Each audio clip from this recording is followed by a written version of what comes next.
নবীর নাম আসলে কি পড়বেন? সাল্লাল্লাহু আলাইহি ওয়াসাল্লাম। তাহলে 10 নেকি পাবেন, 10টা গুনাহ মাফ হবে, আল্লাহ পাক আপনার প্রতি 10 বার রহম করবেন ইনশাআল্লাহ। আর যে ব্যক্তি নবীর নাম শুনে দরুদ পড়ে না, নবী সাল্লাল্লাহু আলাইহি ওয়াসাল্লাম তাকে বদদুয়া করেছেন। কি করেছেন? বদদুয়া করেছেন। একদিন নবীজি সাল্লাল্লাহু আলাইহি ওয়াসাল্লাম মিম্বরের উপর দাঁড়িয়ে আছেন, তৃতীয় সিঁড়িতে গিয়ে তিনি বললেন আমিন। সাহাবীরা বললেন, আপনি কেন আমিন বললেন ইয়া রাসূলুল্লাহ? তখন নবীজি বললেন, তৃতীয় সিঁড়িতে আমি যখন ছিলাম তখন জিবরাইল আলাইহিস সালাম এসে আমাকে বলেছেন, হে মুহাম্মদ, সেই ব্যক্তি ধ্বংস হোক যার সামনে আপনার নাম উচ্চারিত হয়েছে কিন্তু সে আপনার নাম শুনেও দরুদ পড়ে নাই। তাহলে আমরা রাসূলুল্লাহ সাল্লাল্লাহু আলাইহি ওয়াসাল্লামের নাম শুনে দরুদ পড়বো কিনা? না পড়লে কি হবে? না পড়লে রাসূল সাল্লাল্লাহু আলাইহি ওয়াসাল্লামের বদদুয়া পেতে হবে। আচ্ছা, একটা প্রশ্ন এখানে থ্রো করে সামনে যাই, যে যদি রাসূল সাল্লাল্লাহু আলাইহি ওয়াসাল্লামের নাম শুনে দরুদ না পড়লেই এই শাস্তি হয়, অভিশাপ পেতে হয়, তাহলে আমরা যারা সারা জীবন রাসূলের সুন্নতের খেলাফ চললাম তাদের কি হবে বলেন? শুধু রাসূলের নাম শুনে যদি কেউ দরুদ না পড়ে তাহলেই রাসূল সাল্লাল্লাহু আলাইহি ওয়াসাল্লাম বলছেন সে ধ্বংস হোক।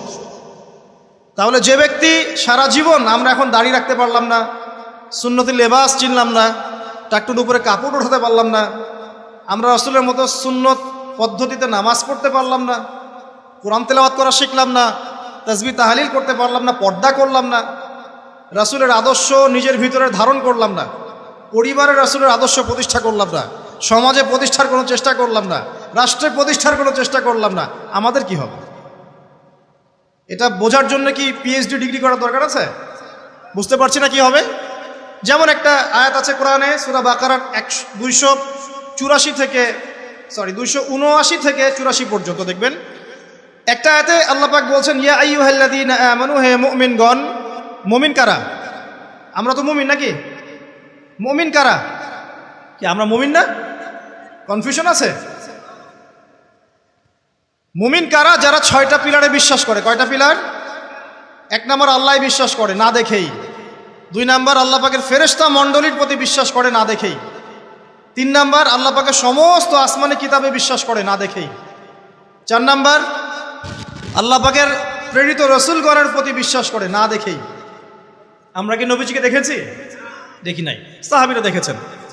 যে ব্যক্তি পরকালে বিশ্বাস করে না দেখেই, এবং তাকদীর বা ভাগ্যের ভালো মন্দে বিশ্বাস করে না দেখেই। এই 6টা পিলারে যে ব্যক্তি মনে বিশ্বাস করে, মুখে স্বীকৃতি দেয় এবং কাজেও বাস্তবায়ন করে তাকে বলা হয় মুমিন। শুধু মুখে বলে, কাজের কোনো ফিকির নাই, মুমিন বলা যাবে? নামাজ পড়তে হয় জানে, এতটুকুই, নামাজ জীবনে পড়ার তৌফিক হলো না, পড়লো না, তাকে কি আপনি মুমিন বলবেন? আচ্ছা, তো আমরা যদি মুমিন হই, আমাদেরকে আল্লাহ পাক বলছেন, কি বলছেন? ইত্তাকুল্লাহ, তোমরা আল্লাহকে ভয় করো, তোমরা আল্লাহকে ভয় করো। ওয়াযারু মা বাকিয়া মিনার রিবা, এবং সুদের অবশিষ্ট অংশগুলো ছেড়ে দাও। ইন কুনতুম মুমিনিন, যদি প্রকৃত অর্থেই তোমরা মুমিন হয়ে থাকো। তারপরের আয়াত আল্লাহ পাক বলছেন, ওয়া ইল্লাম তাফআলু, তোমরা যদি সুদ না ছাড়ো। কি না ছাড়ো? সুদের আরবি হচ্ছে রিবা, যেটা দিয়ে পুরো ওয়ার্ল্ডের ইকোনমিক সিস্টেম এখন দাঁড়িয়ে আছে। তোমরা যদি সুদ না ছাড়ো তাহলে কি হবে? ফাযানু বিহারবিন মিনাল্লাহি ওয়া রাসূলিহি, তাহলে আল্লাহ এবং তার রাসূলের বিরুদ্ধে যুদ্ধের ঘোষণা শুনে রাখো।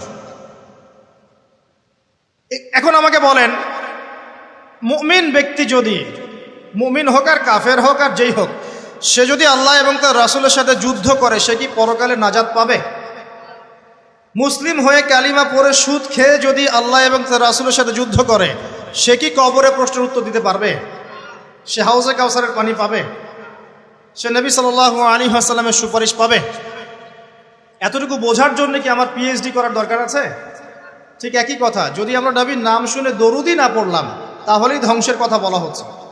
আর সারা জীবন যদি আমরা রাসূল সাল্লাল্লাহু আলাইহি ওয়াসাল্লামের আদর্শের খেলাফ চলি, তাহলে কি আমাদের পরকালটা শুভ হবে? কি মনে হয়? অতএব আজকের প্রথম নসিহত অনেক হবে ইনশাআল্লাহ। জীবনের প্রতিটা ডিপার্টমেন্ট, আপনার ইবাদত, পরিবার, সমাজ এবং অন্যান্য সেক্টরগুলো, বিশেষ করে অর্থনৈতিক সেক্টরটা রাসূলুল্লাহ সাল্লাল্লাহু আলাইহি ওয়াসাল্লামের আদর্শে ঢেলে সাজানোর চেষ্টা করেন। আল্লাহ পাক তৌফিক দান করুন। পারা যাবে ইনশাআল্লাহ? যাদের দাড়ি নাই রাখবেন তো আজকে ইনশাআল্লাহ। টাকনুর উপরে কাপড় উঠবে ইনশাআল্লাহ।